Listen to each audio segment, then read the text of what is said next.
आरोग्यासाठी अत्यंत फायदेशीर आणि चवीला चविष्ट असलेल्या रानभाज्यांची वाट पाहणाऱ्या खवय्यांसाठी एक आनंदाची बातमी आहे। जळगाव जिल्ह्यातील चोपडा शहराच्या भाजी बाजारात अखेर निसर्गाचा रानमेवा म्हणजेच कटुर्ले या रानभाजीचे आगमन झाले आहे। यंदा पावसानं उशिरा हजेरी लावल्यामुळे या रानभाज्या बाजारात येण्यास काहीसा उशीर झालाय। मात्र सध्या बाजारात दाखल होताच या भाजीला ग्राहकांकडून मोठी मागणी मिळत आहे। येत्या काही दिवसात जर पावसाचा जोर असाच कायम राहिला तर जंगलातून कटुर्लेची आवक मोठ्या प्रमाणावर वाढेल आणि त्याचे दरही सर्वसामान्यांच्या खिशाला परवडणारे होतील।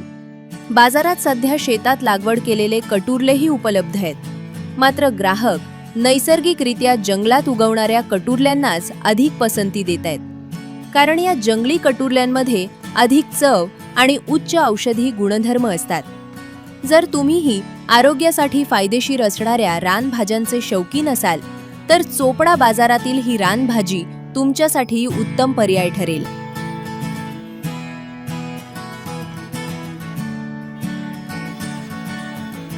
आपण रानभाजी विक्रीला ठेवलेले आहेत, काय कुठून आणलेले आणि यावर्षी लेट कशामुळे? पावसामुळे यावर्षी लेट झालेली आहे। कंटुर्ले ते पाळातले आयुर्वेदिक वर्षातून एकदाच येतात।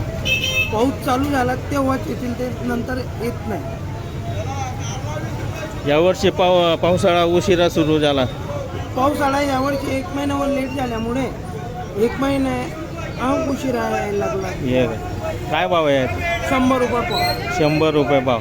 आणि ते फुलं कसले आहेत? जोडीचे फुलं आहे ते 20 रुपये वाटा। 20 रुपये वाटा।